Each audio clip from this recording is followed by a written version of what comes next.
Welcome back, class. I'm Matt, your guide here on Y-Caliber. We are playing Star Wars Edge of the Empire and Project Stillwaters with our Game Master, Smug. Hey, Smug. Hey, it's really weird how you chose to delay putting this up until May the 4th to coincide with Celebration, but I applaud your choice. Well, I'm glad that you applaud it, because otherwise I was going to have to cut your hands off in protest. Damn. I mean, I feel like now's the perfect time for us all to start doing the Star Wars music together, a cappella style. It's fine. If it's a cappella, they can't sue us. Oh, well, that's good, because I was trying to get us DCMA'd. Speaking of getting sued, we're joined by internet celebrity D. Davis. How you doing?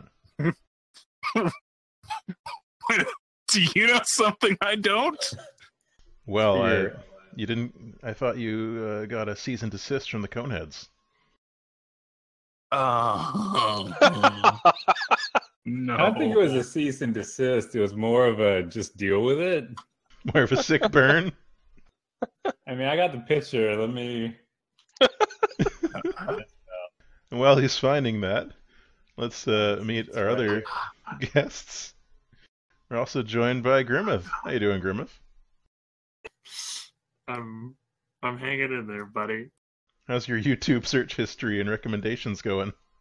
It's everything I ever wanted to know, thanks to our GM. Yeah, I mean, we've been trying to get sponsors for this thing, and I'm really glad that Wood Rocket have come on board. Phrasing. And Oh. speaking of phrasing, we're also joined by noted author Steven Sedahl. How you doing, Steven? Hey, I'm doing great. I'm glad to hear it. I think that's everyone who's here. I think so. Perfect. Yep. So what happened last time? I got knocked out. Last session, we discussed and created our plan to visit perhaps the headquarters of the Voiceless Diadem, and resolving them has been our objective, because of, we're rogue Imperial agents being controlled by Moff, and he wanted us to deal with the Voiceless Diadem, and we finally pinpointed their location using the assets and research we have at our disposal. And so we went to do so. Their base was in, the capital planet of the Alderaan system. Is that right? Yeah, it was on Alderaan. There you go. And it was a lovely... Oh, excuse me. It still is a lovely and lustrous world full of wonderful paths and hiking opportunities, and we totally spoiled the landscape by just, arriving, right in the middle of, a beautiful greenery area. We had this convoluted plan, which started off with trapping and exploding a supply speeder, plus visiting a comm station which was disguised as a moisture gatherer on a very wet planet, and trying to hack into the base and gather all sorts of intel and data we could about whether the head honchos of the Voiceless Diadem were actually there and whatever. Watcher may have flubbed up a check, which may have alerted them to our presence. But thankfully, we infiltrated the base all the same, thanks to a convenient ventilation duct and Tim's grapple. And once we were in the base, we exploded the supply speeder. I guess it arrived at the base, and it was a convenient distraction. The people in the base started panicking, except for sentient robots they had guarding an intersection, including some sort of crazy replicant android thing whose name currently escapes me. Inga 44. Inga 44, there we go. Who apparently is associated with some creepy-looking 007 that someone told us about, and I still am having flashbacks to the image he showed us at the end of that session. Cross. Yes. Basically, Smug has been trying to educate me on all manners of pornography, and I'm not okay with that, but it's God's prerogative. So after we resolved the droids, there was a combat, there was an office on the other side of the combat, which had the head honcho of the Voiceless Diadem himself, whom we should have never messed with. Go to CT. Yes. I blew his door open. Oh, Dr. Vec blew the door open because she accidentally broke the panel of the door. Tim went in there, had a few words, and blew the man apart.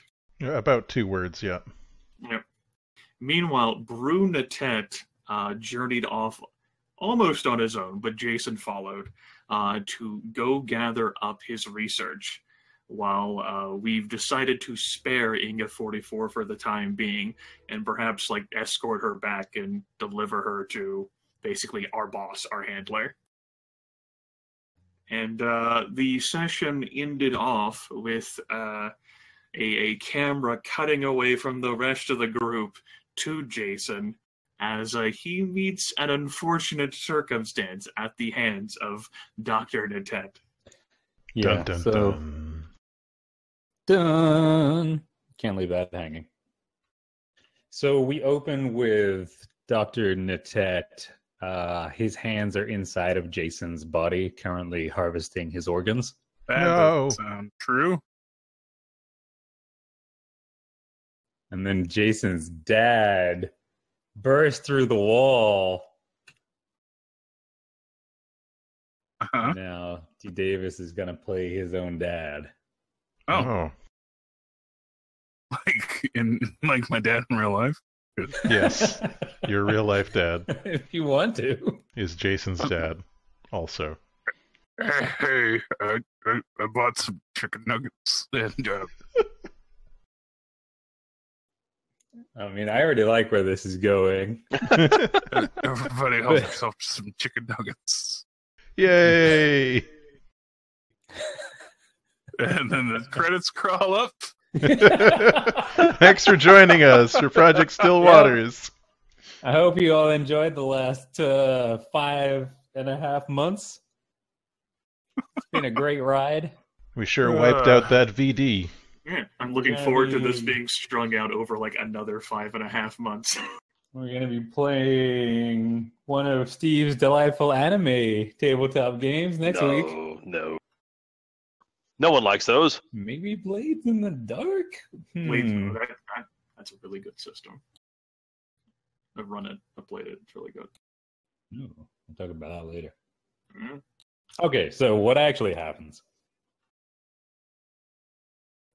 You guys kind of have that moment out there where it's like, you know what? We haven't heard from Jason in a little while. And of course, Jason has been distracted by Brew, who has kind of gestured for Jason to take a look at the cool thing inside the big life pod tube thing that's inside of his office.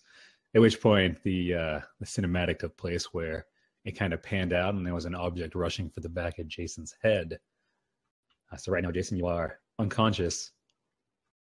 And Tim is definitely not inside of that room yet. Okay. Get your token out of my room!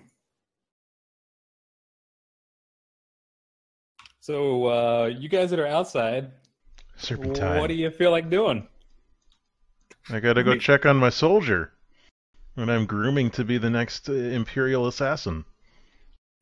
I mean... Dr. Vec is frowning while she keeps like the ion blaster like pointed at Inga 44, like looking at Tim as like he walks down the hallway. As he zigzags down the hallway. Inga's watching that and kind of asides to Dr. Vec. That seems largely unnecessary. Vec does not answer, in part because she is unfamiliar with these concepts. And she's gonna let it go. Tim checks if the door is opening. Like, Jason, The door doesn't open. Jason, are you there? It's me, Tim. I make no noise because Tim Cloudhiker.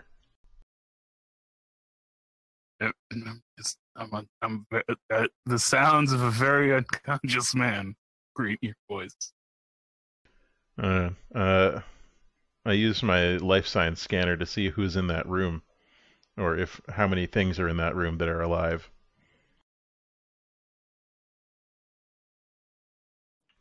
So Beep, beep, beep, beep, beep, beep, beep. Yeah, so you bring out your alien-style life scanner? No. The little beep keeps getting closer. It's above you right now in the vents. Oh no. But certainly you do scan the interior of the room. There is one person that appears to be slumped on the ground, a low heart rate. There appears to be something else in the room that is very large. And there is nothing in there that has the approximate size of a Rhodian. Criff. Check to see if the door controls... Are there door controls on this side? Yes, there are. I press the open door button. The door does not open, and it beeps in protest. Oh, Dr. Vec, Watcher, something's gone wrong. Jason's in there alone. Well, almost alone. Well, I mean, it wouldn't be us if things just went right for once, right? Yeah, tell me about it. Watcher will advance towards the door, fiddle with it, see that it's not opening, and he will attempt to hack open the door. I will cover the door while Watcher's doing that. Zach will look alarmedly, both her brains chucking through probabilities as she stares at the murder fucking droid that she's been left. She'll be fine. Yes, you don't need to keep training that weapon on me. We used to work for the same side. Speaking of roles and things like that, we should probably do the whole Destiny thing. Yeah, I suppose. If you want a fresh pool. Yeah, I guess. You want a fresh pool, kids? Yes. Didn't I have all the dark side points? Oh, you bastards. Well, then use them. Go ahead and fill the pool, my kiddies. Great. I'm part of the solution. Thank you. Thank you, childrens. Wow. You guys all suck. I mean, you got yourselves one more light side point out of it, so clearly Jason is the real hero. Yeah, he is. Vec remains unconvinced, though. Jason's the one whose soul still holds some shreds of light in them. Wow. And he's the only one that got knocked out, too, so... And it had to be done cinematically because there's no way Jason could be taken down through Fantasy Flight Games mechanics. Well, if he had fallen down a hole... Oh, falling damage, yeah. I mean, he's dead. Yeah. All right, what am I doing with this hacking? All right, so you can go ahead. Yeah, I mean, I still haven't read up on the slicing rules. If you expected me to do that by tonight, Steve, I'm sorry. For what might be our final session. Though, if we really want to stretch this session. No, I mean, I totally read them, but... Did you? No. Oh, okay, then go ahead. So you're trying to slice it. Computers for me, and it's going to be a hard check. 3 purple. 3 purple already. You despair. The door's open to the north of us. You know what? Upgrade one of yours to... Now's the time for me to just use them with an abandon. Yeah, use them or lose them. Previously unseen. The Watcher's working. He says, as soon as that door is open, I'm sure that there's going to be tons of blaster fire. Because that's just how it works, right? That's how these things generally go, but there are only 2 people in that room. Well, 1 person and something else. And at that moment... Oh, Watcher didn't do shit. Are you trying the same routine you did outside on the comms array? No. Tut tut. Look, I wasn't a cipher. I was a Watcher. It's okay. We all have our place in the Empire. Can you open this door?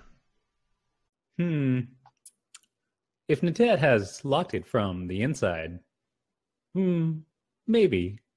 Might take a while. I don't suppose you have a cutting torch? Well, we've got some kind of explosives, I'm sure, Doctor. If we use those, though, Jason might get hit. I guess we I didn't bring doubt any time- shaped charges. You could just try again. It'd be difficult, more difficult, won't it? You could probably just use your advantages to. Prevent. I mean, it from being more I can't difficult. keep burning dark side points on it, so I guess it goes back to just 3 purple. You could do I that. could. It could grow more difficult because it's failed once already. Yeah, why don't I just take a step back? Because that feels right. We'll see. I mean, that's your take on it. My take on it is, well, you already tried it once. You know what not to try, and you've True. got plenty of time. Oh, okay. Yes, Take a boost. Plenty I'll take- of time. Plus, you've got those advantages. You could use them to give yourself another boost. I will give myself a boost. 1 sec. That's the I- fun part about these dice, in my opinion. There's a lot of ways you can work them. I love the sing-song way that God offers. I mean, plenty of time. Take a boost. All right, so I'm rolling 3 purple, 2 boosties, and just my computers, right? Okie doke. All right. Yay! Success with 2 advantages.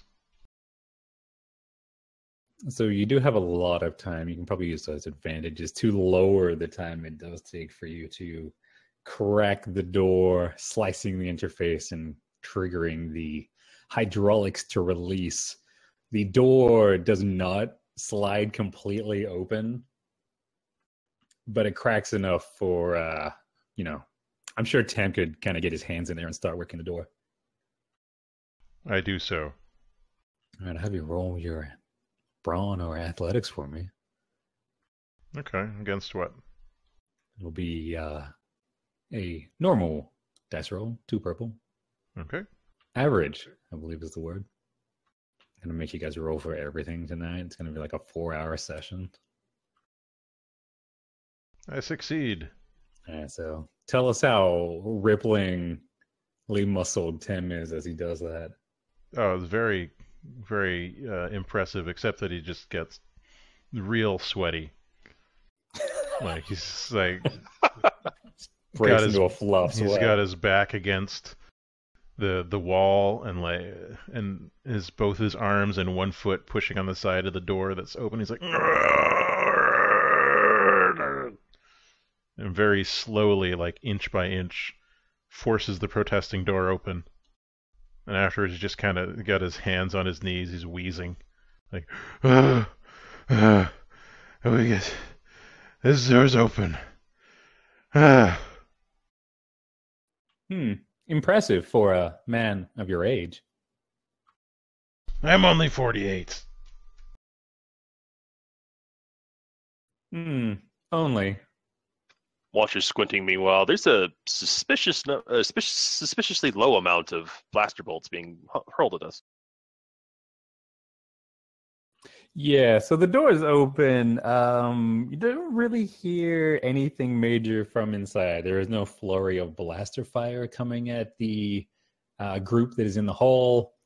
There's just kind of like a slow draining sound, like water kind of circling a drain. Tem shakes it off and gets his rifle up. I really hope this wasn't just a bathroom and we're interrupting some shit. Yep. Jason, Rick are you pooping? Yeah, Rick walks by. I get it.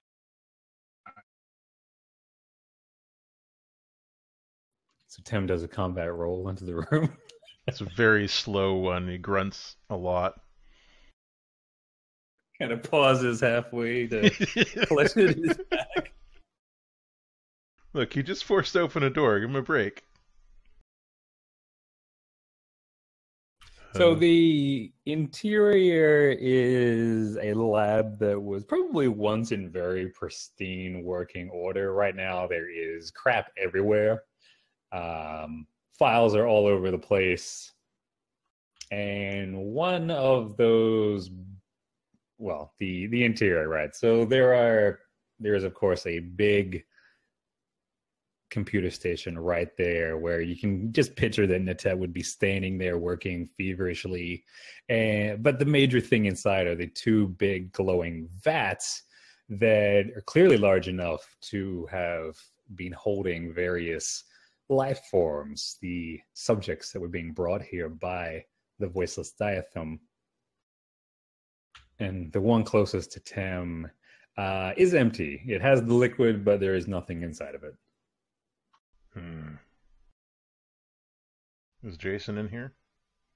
Jason is in there. He is probably just kind of ragdolled at the foot of the other one that is making the gurgling sound. Love to gurgle.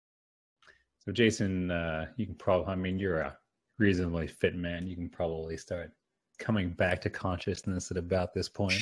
Sure. Yeah. Yes. That's exactly what he says. That's his default confused, groggy phrase book. Sure, yeah, yes. He wakes up.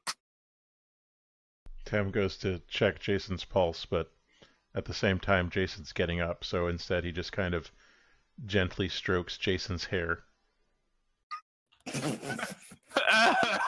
Hi.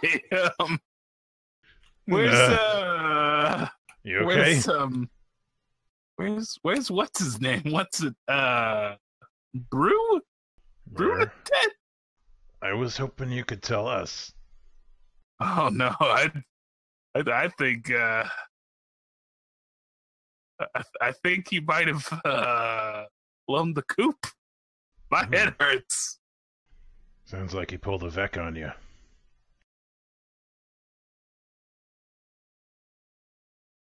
Yeah, maybe. He really brained me. I think that's what you're getting at. Oh, Watcher, VEC, could you check this console, see what he was looking at, maybe? Zach keeps the gun trained on Inga. Yeah, Inga has still got her arms up. She just kind of like walks up to the door with a glance at Vec to, just be like, you don't need to shoot me. I'm just curious. Vec, it returns that look with that's neat that you're curious. So this other vat, what's going on with it? It is draining. How big is the drain? It's a pretty big drain. Like, it is full of liquid, and the liquid is starting to be drained out the bottom of it through a series of tubes, presumably onto the internet. And, of course... I'll go ahead. Are any of the tubes, like, person-sized? Like, could somebody fit through one of them? No. Well... Yeah, probably. They're big tubes. Tim's going to go shine a flashlight down those while the others are doing brain work. Watcher indeed checks the console and sees what he sees. All right. So Watcher's going to find some information there. Natet was indeed grabbing his research off of the terminal that is in there. You're able to, it's like recent files. Oh, Brunetet's research. Do not open. Doc. And there is, Watcher knows how to find things, and Watcher is able to find some information regarding what the whole intent here was, which we'll get to in a moment. And you guys kind of already know that already. That CT guy that you guys, or that Tem casually blew away, kind of spilled the beans with regards to that. Sure did. Mm-hmm. All right. Tem, go ahead and roll your perception for me. Okay. Just an average check. Okay.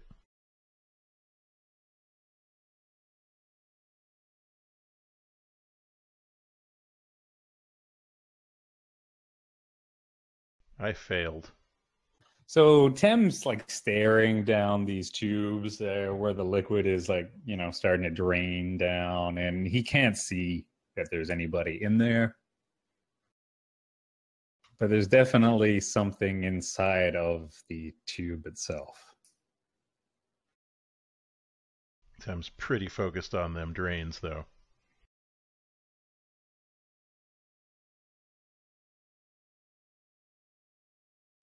Are there like doors in here besides the one we came in? No, there isn't. Well, Jason notices that because that's a pretty notable feature. That's why I was checking the drains. Like, how the heck? So roll your perception for me, Jason. Okay, I will. It'd be the same difficulty. What was it? 2 purple? 2 purple, my friend. Okay. All right. Oh, because like, yeah, if he didn't run past you fellas, then where did he go? Where did he go? It's a good question, Jason. Jason looks down the drains. You're both just looking down the drains. That's a lot of threats you just swatted away. I like it. So Jason spends a while staring down the drains as well. This is what this whole session's going to be now. The Ninja Turtles and Master Splinter. With Dianoga. Pulls up the edge of his eye patch to get a better look. And it says Jason does that he glances in the reflection off of the draining stasis tube in front of him, that on the other side of the room is an open air duct. Ducks. It's always the ducks, guys. I knew we should have inspected them. Down the tubes. Probably went through that duct there, that vent. I bet he's in the ventilation system right now, just scrambling around in there like a puppy or something. Puppies go in vents, right? Seems that way. Feck says his status is irrelevant. We need to leave this place. If it makes you feel better, Jason can just shoot this place once we're back at the ship. We should probably take the vents out anyway. I mean, Brew must know something. Well, we can take the vent that we know. Yeah, there's one right here. Let's go.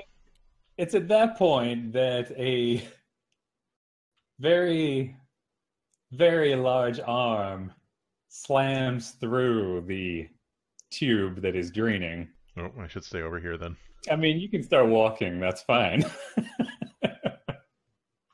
And inside of it is something that is very big, very red, very hairy, with a whole lot of eyes. All right. And, yeah, I already said the fur part. Oh, a whole lot of horns, too. Wow. Like 6 horns protruding from its face. The horny hair whoop. I mean, that's what Jason knows it as. Would we need to roll a xenology check or something to figure out what this is? Is this some sort of like star-nosed mole, but in Star Wars? What is this thing? Let's find out. If you want to identify, roll your xenology. Well. It's going to be 3 purple. All right. Well, I mean, if you're not trained, what's the deal there? You just roll it. Just roll it untrained like I did. I Yeah, failed just with an roll it, advantage. No, that one surprises me. Watcher's busy looking at this console. That's a pretty rough roll on the purple dice there. It was. It really was. Uses her elbow, his elbow, jams like the wrong thing on the console. I don't have a roll. Dr. Feck is not looking away from this murder bot. So Dr. Feck is watching Inga, and Inga is staring at what's going on inside, and her fake eyebrows lift in clear surprise at what's going on now. So Tim kind of stares at this big old beast arm. The fluid inside the tank now drains considerably faster as the front door is kind of ripped from its hinges. Tim is not sure what this thing is, but Jason does know this is a bear sloth from the planet Arbuine. It has 6 limbs. It is a tree-dwelling creature. And it's got a whole lot of venom.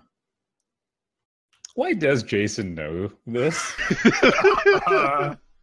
Okay, one night he got really drunk, and on the HoloNet there was a one of those Animal Planet style documentaries on.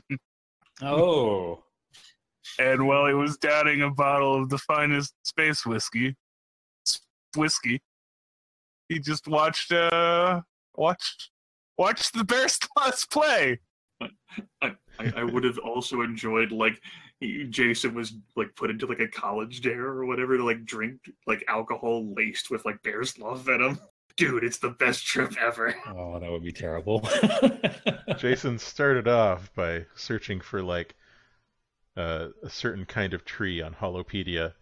7 hours later, he's reading about these things. Can I use my advantage to not get hit by the door getting knocked off its hinges? Sure, you can do that. Tim leaps backwards with a surprising amount of agility. Like, oh! I mean, a bear sloth probably does inspire a certain degree of agility. Look out! We should probably leave. We should definitely get out of something. here. It's a bear sloth. Will the bear sloth fit into that vent over there? Or duct over there? There's only one way to find out. Alright, get into the ducts. I'll hold it off. So the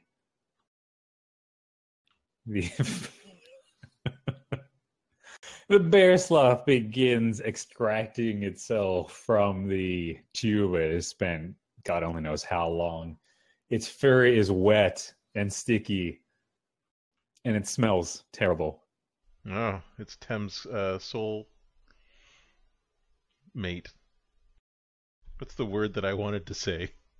Oh man, you should tame it, and we can start a menagerie. Plep and the bear sloth will be our cool team. I'm gonna roll my animal handling. You could definitely try to do that if you want, but you've got to get into a position of dominance first. Right. So bear sloth is blinking its 4 eyes out of sync. It does appear to be a bit groggy, but then the eyes start to focus on Tim, who looks like one really stringy morsel. A long tongue rolls out of the bear sloth's mouth over a double row of incredibly sharp teeth, and it begins its approach towards Tim. We're going. See you, Tim. Bye-bye. I said I was going to hold it off, so yes, that's the plan. So the bear sloth opens its mouth and begins talking to Tim. What, seriously? No. Tim is clearly high at this point. Sounds like I don't remember taking Slick this morning. Tim tries to make himself look larger by waving his arms and makes, like commanding noises and grunts and shouts at the creature. Attempt to, cow it with with the leadership or coercion. I think you're trying to coerce it. All right. What's my difficulty on that? It's gonna be a hard check. Yeah, but you think so? You get an advantage because it just came out of a tube. All right, I'll put in a boost die in 4 purple. Or is that 3? No, it's just 3. Okay. I got 3 successes and an advantage. So the bear sloth is given pause. 2 of its approaching limbs kind of, they stop in midair, and then the bear sloth kind of draws itself up in turn, staring down at Tim. But it has stopped approaching for the moment. It's clearly trying to get better size Tim up. Those eyes are still blinking out of unison. In the hall, Inga is kind of looking at Dr. Vec at this point. I think I can close the doors. The temptation. Vec says, "Do it." Oh, good. You should split the party for sure. This is Vec in combat pressure situations right now. She's So not thinking clearly. So Inga just kind of takes a step forward, grabs both doors with her. Her hands are kind of like clamps. She doesn't have fully. She gives him human the hands. clamps. Gives him the clamps, and the door just slams shut. Tim hears it very clearly. Griff. And of course, Jason at this point is following Watcher up into the vents. Mm-hmm. The moment that happens, like Vec looks at the arms, looks at just like stares at the door, looks at the blaster she's holding, and then lowers it and just says something that she's learned. Ah, Griffin. Yes. I'm sure he will be fine in there with the bear sloth. Might I recommend we backtrack to how you came in? Vec nods, and having seen that display, it's whatever. She's gonna begin running as fast as she can for the vent. Not gonna bother to point the ion blaster at Inga anymore. So Inga seizes this opportunity and removes one brain from Dr. Vec's head. It might make Vec's life easier. Yeah, the next scene, Vec is just sitting on a sofa eating some corn chips. I know, it's nice to be down here with the plebs. This is what telenovelas are like. So Inga will follow after Dr. Vec, leaving the brains intact, of course. Mm-hmm. So Tim, you're in a room by yourself. You've given the bear sloth some momentary pause, but it's not going to last forever. What's your game plan? I'm gonna go for the vent. All right, are you just going to run for it? No, I'm going to maintain eye contact and back towards the vent while still trying to wave my arms around and look intimidating as I go. Grr, arg. Ah! Ah! I'm not going to make bear sloth sounds. Got a line for how much voice acting I'll do for you guys, and that's the line. Bear sloth. That's right. Now the bear sloth keeps about the same distance. Every step that Tim takes, the bear sloth pauses a moment and then takes a step as well. Mm-hmm. And it's definitely going to reach some kind of a head there in the corner when Tim has to get into that vent with his old man body. Yep. Sorry. Forgot to take my finger off It's the button fine. there. It's fine if it makes you feel better. Thank you. Solidarity. Okay, so Tim glances around and fires his rifle into the tank full of goo.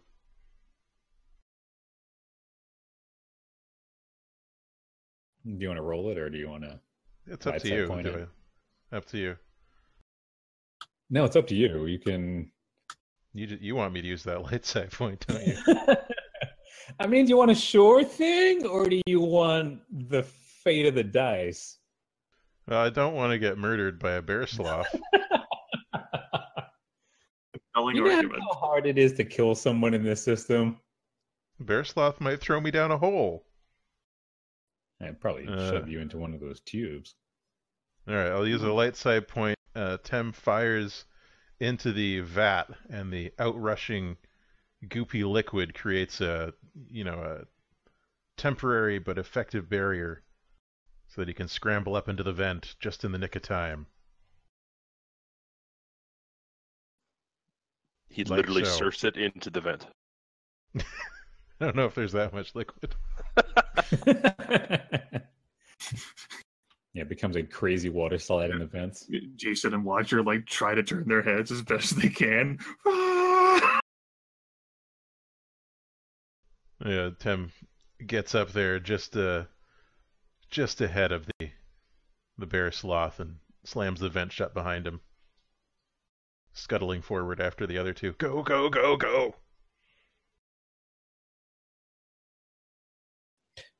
Yeah, so that rings out, and behind you is just a reverberating roar within the confines of the duct, of course, as the bear sloth begins pounding with 3 of its arms on the vent covering. It's a pretty big vent.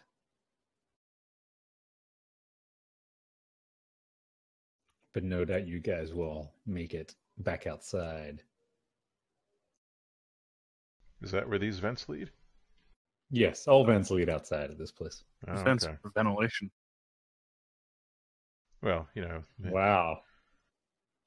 That's Wow. How about that? That was just delivered harshly. I love it. Oh, I didn't. I meant it more as a matter of fact. The vents are for ventilation, dummy. No, I didn't. Maybe you'd know that if you weren't too busy being a druggie. Damn. Don't these ducks be down to the laundry? Well, maybe they're like a secret path that Brew knows. What? No. It's just the vents. Leads outside. Eventually, you guys will eventually come to a point where there's kind of like a maintenance ladder leading up, and the glorious blue skies of Alderaan await you at the top. Eventually. Nice. So that's the end of our tabletop.